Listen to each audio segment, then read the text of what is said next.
Because these kids are fearful of being separated from their parents, it's meant that bedtime has been like a circus for this family. So I need to deal with it head on.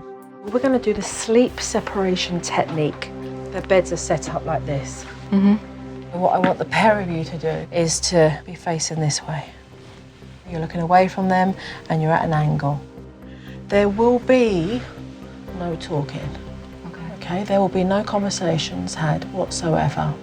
This technique gives the child reassurance that you're around without having to be in their bed, but they're initiating sleep by themselves. And in case the kids got up in the middle of the night, what I did was to give mum and dad the second technique called the stay in bed technique. You're going to take your child by the hand, tuck him into bed and say, "It's bedtime, darling." If they get up a second time, you'll say to them, "It's bedtime." And if the third time they get up and try and come back into your bed, you'll say nothing.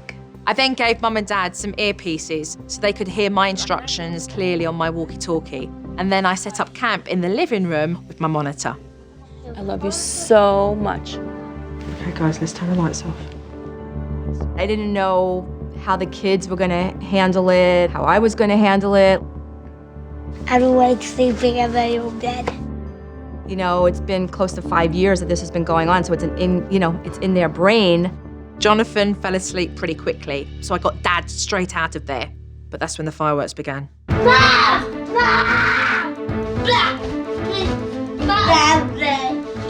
Aside from everything else, Mum was just worried that the screaming was going to wake up Jonathon, and then there would be two kids screaming. I want to go in your room. The worst part was that I couldn't talk to him. Mommy, I want to tell you something. Mommy, I want to tell you. I felt really bad that I couldn't communicate to him why this was happening, why I was doing this. As you know now, he's desperate for the communication, but he needs to learn this is nighttime, and nighttime means no conversation. It means bedtime. Oh, Mommy, Mommy. Give me a kiss, Mommy.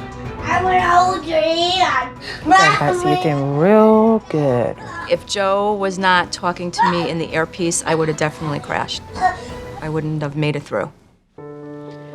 If he's fully asleep, you might as well come out. After 90 minutes, both boys were asleep.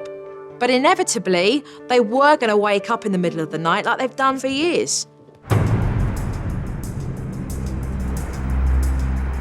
So tonight, when you retire off to bed, when the kids do come in, what you're going to do is to adopt the stay in bed technique. Basically, we just hold their hands, walk them right into bed and say, "Good night, darling." And that's it. Second time, good night. Third time, nothing. Yep. Shortly after midnight, Dad got a chance to do the second technique. Hi, how are you? Remember the technique? Come on. Come back to bed, come on. Greg, you're not doing it properly. Remember, don't panic. You just be very quiet. You're like, shh, shh, you're doing all of this. Shh, shh, shh. You just take him and say, "It's bedtime, darling." Okay. And tuck him into bed, okay? And then Jonathon started to call Mum's name from his bed.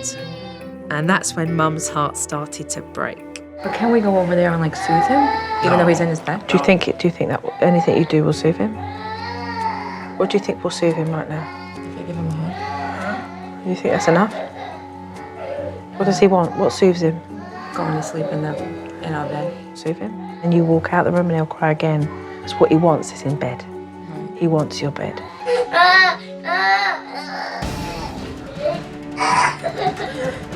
Jonathon came out, Ryan came out. Mum went in, Dad went in, Mum came out, Dad went out. I mean, it went on for quite a while. Mommy, I don't like my room. I want to sleep with Mommy.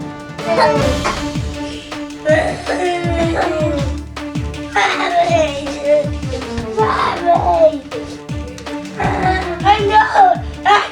They were crying, they were upset. It was definitely hard.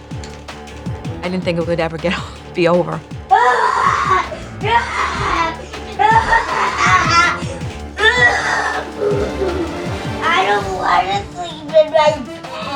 These parents did stick with the stay in bed technique and they took the child back into their bed.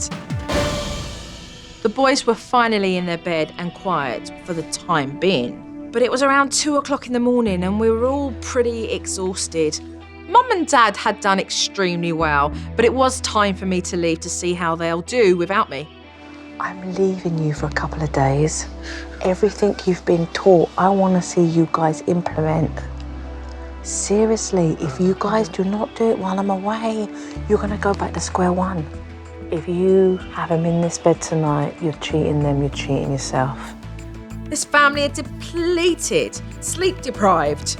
So it's going to be even more important that when I leave, they continue to do this technique. It wouldn't surprise me if when that front door shuts, those kids hear it and they're running back in that bedroom. I'll see you in a couple of days. Give the kids a kiss for me when they wake up. You're welcome. I'll see you when I get back. They do know full well what they need to do whilst I'm gone, starting from keeping those boys in bed tonight. The question is, will they have the willpower to do it?